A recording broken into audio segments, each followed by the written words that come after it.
Regular GST और tax update के लिए इस चैनल को सब्सक्राइब करें। फ्रेंड्स, आप टीडीएस, इनकम टैक्स, जीएसटी और अकाउंटिंग सॉफ्टवेयर ऑडिट ट्रेल के साथ कंप्लायंस आसानी से कर सकते हैं। इन सॉफ्टवेयर के डेमो देखने के लिए आप हमें मोबाइल नंबर के साथ ईमेल कर दीजिए taxil@gmail.com पर। नमस्कार दोस्तों, इस न्यूज़ में हम डिस्कस करेंगे कि 26 AS के बेस पे आप इनकम टैक्स रिटर्न किस प्रकार प्रिपेयर कर सकते हैं असेसमेंट ईयर 21-22 के लिए, यानी कि फाइनेंशियल ईयर 2021 के लिए। यदि आप इनकम टैक्स एक्ट देखते हैं तो जब आप ITR फाइल करते हैं तो आपको 5 हेड में से किसी एक हेड के अंतर्गत इनकम दिखानी होती है, यानी कि या तो आप सैलरी हेड के अंतर्गत इनकम दिखाते हैं, या फिर हाउस प्रॉपर्टी की इनकम दिखाते हैं, या फिर profit and gains from business and profession दिखाते हैं, या कैपिटल गेन्स के अंतर्गत, या फिर इनकम फ्रॉम अदर सोर्सेज के अंतर्गत। तो यदि आपकी एक से ज़्यादा टाइप की इनकम है तो आप डिफरेंट हेड के अंतर्गत उनकी क्लासिफिकेशन करते हैं और अपनी ITR में रिपोर्ट करते हैं। तो चलिए समझते हैं कि 26 AS में जो इनकम आ रही है वो आपको किस हेड के अंतर्गत दिखानी है इनकम टैक्स रिटर्न में। यदि एम्प्लॉयर के द्वारा TDS काटा जाता है सैलरी पे, तो जब आप अपना 26 AS देखेंगे वहाँ पे सेक्शन 192 लिखा होगा। इसका मतलब है कि आपका सैलरी हेड के अंतर्गत TDS काटा गया है। तो इस केस में क्या जो अमाउंट यहाँ पे या क्रेडिट किया गया है इसे आपको अपनी ITR में रिपोर्ट करना है, आंसर है नहीं। इसके लिए आपको फॉर्म नंबर 16 जो एम्प्लॉयर के द्वारा इशू किया जाएगा वहाँ से एंट्रीज को लेना है। यहाँ पे जो TDS डिडक्ट किया गया है इसे आप मैच कर सकते हैं फॉर्म नंबर 16 के साथ ही, क्योंकि वहाँ पे पार्ट A के अंतर्गत इस TDS की डिटेल दी होती है कि आपका कितना TDS काटा गया है। तो आप उसे इस 26 AS से मैच कर सकते हैं कि क्या वो सेम अमाउंट यहाँ पे डिपॉजिट हो गया है इनकम टैक्स डिपार्टमेंट के पास। फ्रेंड्स, ये है फॉर्म नंबर 16 का पार्ट A, जो कि TDS CPC की वेबसाइट से डाउनलोड करके ही आपको इशू किया जाता है। यहाँ पे आप देख सकते हैं कि आपका जो टोटल TDS डिडक्ट किया गया है क्या वो 26 AS में जो TDS आ रहा है उससे मैच कर रहा है। तो इसका मतलब है कि आपका पूरा TDS जो काटा गया है वो जमा कर दिया गया है और आप उसका क्रेडिट क्लेम कर सकते हैं। यदि यहाँ पे मिसमैच आ रहा है तो फिर आप अपने एम्प्लॉयर से कॉन्टैक्ट कीजिए कि आपका TDS जो है वो सही से नहीं आ रहा है। यह है फॉर्म नंबर 16 का पार्ट B, जो कि एम्प्लॉयर के द्वारा एम्प्लॉई को इशू किया जाता है। ये भी TDS CPC की वेबसाइट से डाउनलोड करके इशू किया जाता है। इसके ऊपर सर्टिफिकेट नंबर मेंशन किया होता है। असेसमेंट ईयर 21-22 के लिए यहाँ पे सबसे ऊपर ये लिखा होगा कि क्या एम्प्लॉई के द्वारा नई टैक्सेशन स्कीम को ऑप्ट किया गया है। यदि यहाँ पे नो है तो इसका मतलब है कि ओल्ड स्कीम के अंतर्गत ही TDS जो है वो काटा गया है कंसिडर करके। तो आपको यहाँ से ग्रोस सैलरी लेनी है कि आप ग्रोस सैलरी कितनी है, कोई परक्विजिस है वो यहाँ पे सेपरेटली मेंशन किए होंगे। तो आपको जो सैलरी की एंट्री करनी है इनकम टैक्स रिटर्न में वो फॉर्म नंबर 16 के चेक करके ही करनी है। इसके अलावा यदि कोई अलावेंस है तो वो भी यहाँ पे सेपरेटली मेंशन की होगी। सेक्शन 10 के अंतर्गत यदि एग्जम्प्ट है और जो स्टैंडर्ड डिडक्शन है वो भी यहाँ पे मेंशन की होगी। तो उसके बाद देखिए income chargeable under that salaries आ गया है। तो ये आपकी इनकम मैच करनी चाहिए आपकी जो इनकम टैक्स रिटर्न है उसके साथ। तो चलिए समझते हैं आपको इस इनकम को कैसे फीड करना है। तो जब आप ITR फॉर्म ओपन करेंगे, ऑनलाइन फिल कर रहे हैं तो सीधा ही आप सैलरी हेड के अंतर्गत एंट्री कर देंगे। यदि आप ITR 2 फाइल कर रहे हैं तो यहाँ पे आपके लेफ्ट हैंड साइड में इनकम दी होगी और आपके राइट हैंड साइड में जो शेड्यूल है वो दिए होंगे। यहाँ पे आप सैलरी का शेड्यूल टिक कर लेंगे और उसके बाद आप नीचे जाएंगे और कंटिन्यू बटन पे प्रेस करेंगे।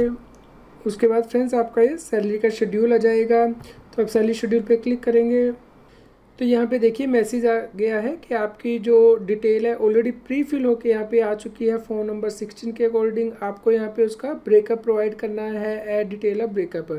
आप यहाँ पे नीचे एम्प्लॉयर का टैग नंबर देख पाएंगे, उसका एड्रेस। तो आप यहाँ क्लिक करेंगे तो जो डिटेल यहाँ पे नहीं आ रही है वो आप फीड कर दीजिए, जैसे कि नेम ऑफ द एम्प्लॉयर यहाँ पे नहीं आ रहा है तो बाकी जो डिटेल हैं वो आप यहाँ पे फीड कर दीजिए।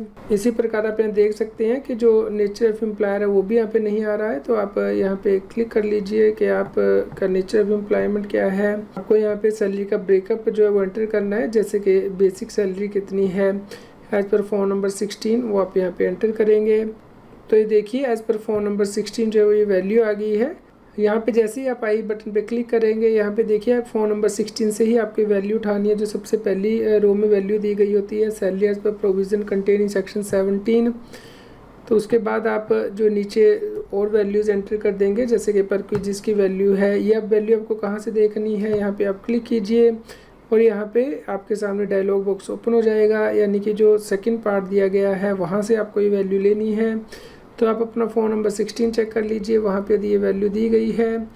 और profit in लिeu of salary section 70 sub section 3, ये वैल्यू कहाँ से उठानी है, जो सी पार्ट दिया गया फ़ोन नंबर 16 के पार्ट बी के अंतर्गत, वहाँ से आप ये वैल्यू ले लेंगे और उसके बाद आप इन्हें सेव करेंगे। उसके बाद आपका एक ग्रोथ सैलरी का शेड्यूल आ जाएगा, यहाँ पे आप इसे एडिट भी कर पाएंगे और डिलीट भी कर पाएंगे। यदि आप कोई और एग्जम्पशन क्लेम करना चाहते हैं जो ना यहाँ पे आपने नहीं की थी, तो यहाँ पे नीचे जाके ऐड अनदर कर दीजिए। उसके बाद आप नीचे जब स्क्रॉल करेंगे तो यहाँ पे आप के जो अलाउंसेस हैं वो आप एंटर कर सकते हैं, जैसे कि डेथ कम, रिटायरमेंट, ग्रेचुटी या फिर कोई और यहाँ पे आप ऐड अनदर करके और एग्जम्पशन जो क्लेम कर सकते हैं। जो डिडक्शंस है वो आप यहाँ पे एंटर कर सकते हैं, जैसे कि प्रोफेशनल टैक्स की या फिर एंटरटेनमेंट अलाउंस की। और जो स्टैंडर्ड डिडक्शन है वो यहाँ पे ऑटोमेटिकली जो है सिस्टम के द्वारा उठा ली जाएगी यदि आप ओल्ड स्कीम को ऑप्ट कर रहे हैं। और सबसे लास्ट में आप के पास आ जाएगी income chargeable under the head salaries, जो कि आप मैच कर सकते हैं आप अपने फ़ोन नंबर 16 के साथ। तो फ्रेंड देखिए हमने सैलरी का शेड्यूल फिलअप कर दिया है, तो यहाँ पे कंफर्म्ड आ गया है। अब सैलरी पे जो टीडीएस कटा है आपको उसकी एंट्री करनी है। उसके लिए आपके पास यहाँ पे टीडीएस का शेड्यूल जो इनेबल होना चाहिए, लेकिन वो यहाँ पे नहीं आ रहा है, तो आप नीचे जाके ऐड मोर शेड्यूल कीजिए और यहाँ पे अपने लेफ्ट हैंड साइड में टेक्स्ट पे क्लिक कीजिए। तो यहाँ पे देखिए आपके राइट हैंड साइड में शेड्यूल आ रहे हैं, यहाँ पे टीडीएस का शेड्यूल पे टिक आ रहा है, लेकिन ये इनेबल नहीं है। फिर आप दोबारा से आप इसे अनटिक करके दोबारा से टिक करेंगे तो तीनों शेड्यूल एक साथ ही टिक हो जाएंगे, यानी कि detail of tax payment, detail of TDS and TCS. तो उसके बाद आपको कंटिन्यू करना है। अब फ्रेंड जब आप नीचे जाके स्क्रॉल करेंगे तो यहाँ पे देखिए अब जो टीडीएस के शेड्यूल हैं वो इनेबल हो गया है। देखिए टैक्स पेड का शेड्यूल यानी कि टीपी का, अब आपको इसे क्लिक करना है। उसके बाद आप यहाँ पे देख सकते हैं कि जो टीडीएस ऑन सैलरी है वो ऑटोमेटिकली यहाँ पे आ गया है, क्योंकि आपने जब ये यूटिलिटी स्टार्ट की थी तो जो डेटा था वो प्री वैलिडेटेड इंपोर्ट किया था इस यूटिलिटी के अंतर्गत।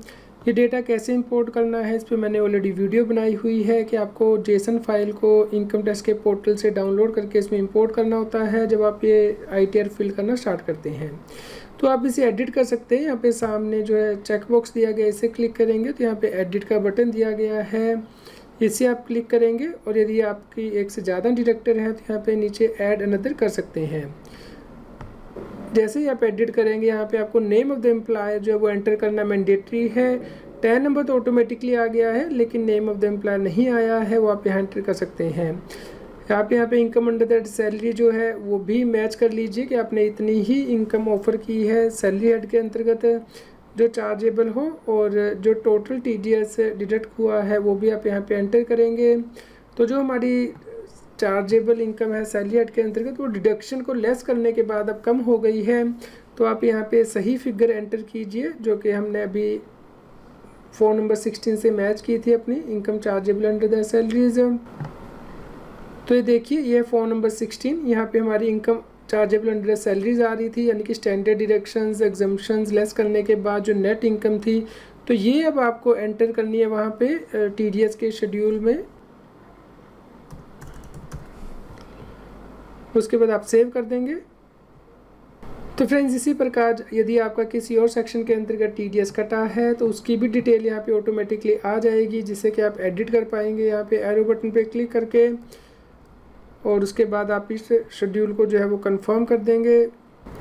उसके बाद आप कंप्यूटेशन ऑफ टोटल इनकम यानी कि पार्ट बी टीआई को देख सकते हैं। इस शेड्यूल को आप ओपन करेंगे तो यहाँ पे देखिए व्यू शेड्यूल सैलरी, ये ब्लू हाइपरलिंक दिया गया है, इससे आप सैलरी के जो डिटेल यहाँ पे आ रही है उसे देख पाएंगे। और जो इनकम कैलकुलेट हुई है वो आपके सामने आ जाएगी। जो आपकी डिडक्शंस आ रही हैं वो यहाँ पे आ जाएंगे। तो यहाँ पे आप व्यू शेड्यूल करके इन डिडक्शन को चेक कर सकते हैं कि डिडक्शन कहाँ से आ रही हैं। आपको ध्यान रखना है कि यदि आपने 1 अप्रैल 2020 से 31 जुलाई 2020 तक की डिडक्शन ऑलरेडी क्लेम कर ली थी लास्ट ईयर में, तो फिर आपको इस साल वो दोबारा से क्लेम नहीं करनी है। तो आप यहाँ पे ये डिडक्शंस यहाँ पे एडिट भी कर पाएंगे और डिलीट भी कर पाएंगे, और यहाँ पे आप ऐड नज़र कर सकते हैं। उसके बाद आपको टोटल इनकम पे टैक्स को देखना है, तो TTI का जो पार्ट बी है इसे आपको क्लिक करना है, जिसके बाद के जो टैक्स है इनकम पे यहाँ पे आ जाएगा। यहाँ पे आप शो डिटेल करके देख सकते हैं कि ये टैक्स कैसे आया है, यानी कि जो हमने अभी शेड्यूल डिस्कस किया है उसमें जो 50 नंबर रो दी गई थी उस पर जो इनकम थी उस पर टैक्स कैलकुलेट किया गया है। और आप नीचे स्क्रॉल करेंगे तो health and education cess 4% charge किया गया है, ग्रोस टैक्स आ गया है, और आपका जो TDS कटा है उसकी डिटेल यहाँ पे आ गई है, टैक्सेस पेड। यहाँ पे शो डिटेल करके आप देख सकते हैं कि TDS कितना था, एडवांस टैक्स है, TCS है, और यदि आपका टैक्स पेएबल है या रिफंड है वो आप यहाँ पे देख पाएंगे। इसके बाद ITR 2 कैसे फाइल करनी है, इसके ऊपर मैंने ऑलरेडी वीडियो बनाई है जो कि आप रेफ़र कर सकते हैं मेरे चैनल CS सतबीर सिंह पे, जिसका लिंक यहाँ पे टॉप राइट हैंड साइड में भी दिया गया है। इस प्रकार फ्रेंड, जब आप 26 AS में सैलरी की TDS की एंट्री देखें तो ये इंश्योर कर लें कि 12 एंट्रीज़ यहाँ पे हों यदि एम्प्लॉई ने पूरे साल काम किया है। और यदि यहाँ पे पूरी एंट्री नहीं आ रही है तो इसका मतलब है कि या तो एम्प्लॉयर ने TDS की रिटर्न सही से फाइल नहीं की है, या फिर एम्प्लॉई ने पार्ट ऑफ द ईयर काम नहीं किया है। और दूसरा आपको ये चेक करना है कि यहाँ पे इवनली जो सैलरी की एंट्री आ रही है, यदि अमाउंट ज़्यादा आ रहा है सैलरी का किसी महीने में तो इसका मतलब ये हो सकता है कि उसे एरियर मिले हो सैलरी के या एडवांस सैलरी मिली हो, तो उस केस में आप रिलीफ क्लेम कर सकते हैं इनकम टैक्स में सेक्शन 89 के अंतर्गत। यदि आप चाहते हैं कि मैं इसके ऊपर एक वीडियो बनाऊं सैलरी के एरियर पे तो आप मुझे कमेंट करके ज़रूर बताएं।